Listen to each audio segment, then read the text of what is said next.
Conversation with the Atlantean Children of the Law of One. Part 5. The Legend of the Fall. Question.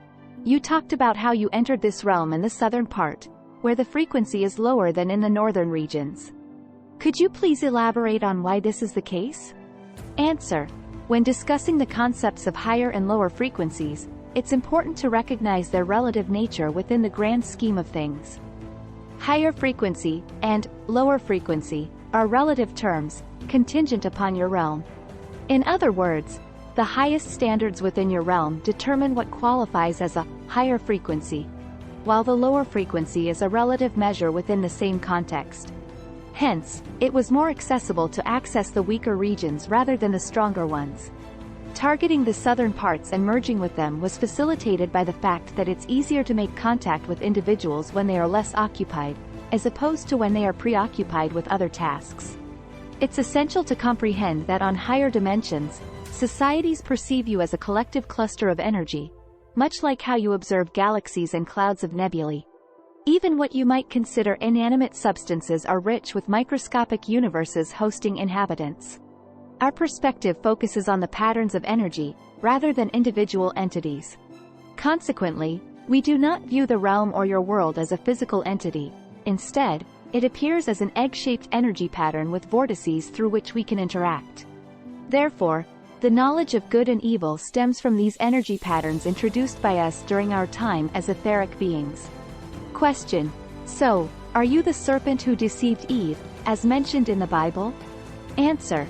The serpent, or caduceus, symbolizes the energy flowing along your spinal column, activating various energy centers in your energetic body.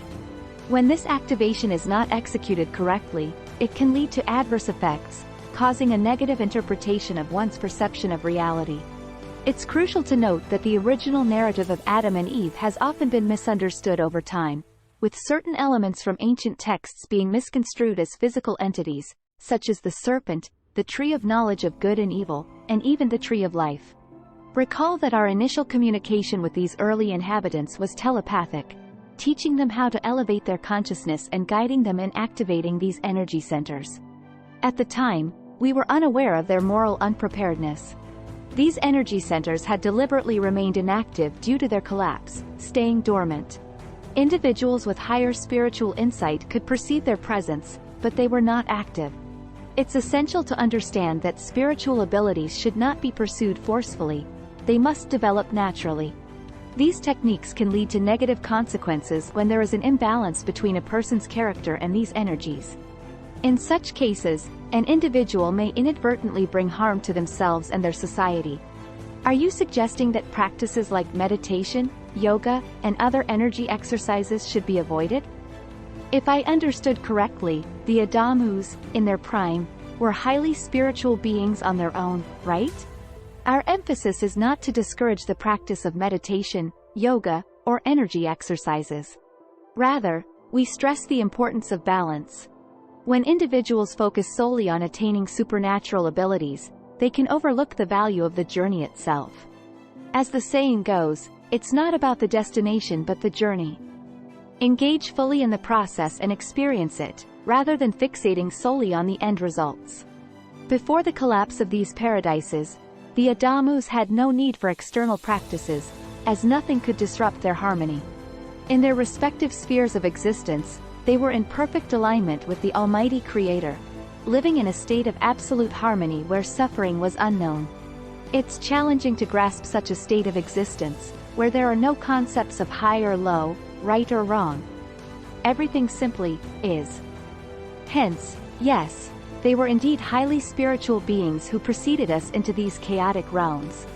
The key difference is that they were beginning to forget their origins, while we consciously chose to enter this state of chaos. As we've previously mentioned, the harmonic convergence allowed for various portals of different realms to open, facilitating interactions between beings from different planes.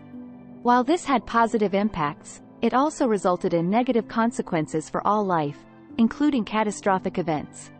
During this time, we explored many realms as pure angelic beings. Some among us opted to venture into lower realms that many higher beings avoid due to the severe consequences. These lower realms constitute an inverted reality, where what is right can become wrong, and what is wrong can become right.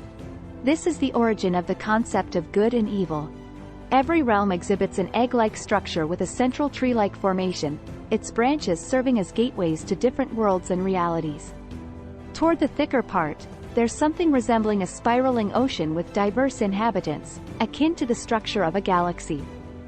If one ventures below this, everything becomes inverted. It's the downside world. Going deeper leads to the bottomless pit or abyss. Inhabitants of this specific universe or realm who violate certain rules are banished to exist below the center. If they persist in violating these rules, they sink even further. Your realm had already descended into these inverted worlds, making it susceptible to manipulation. The Adamus, in their state, were still developing the will. Their journey was about returning to harmony with oneness and developing this aspect of themselves. In contrast, we possessed a matured will but lacked empathy. Our journey involved developing this spiritual gift.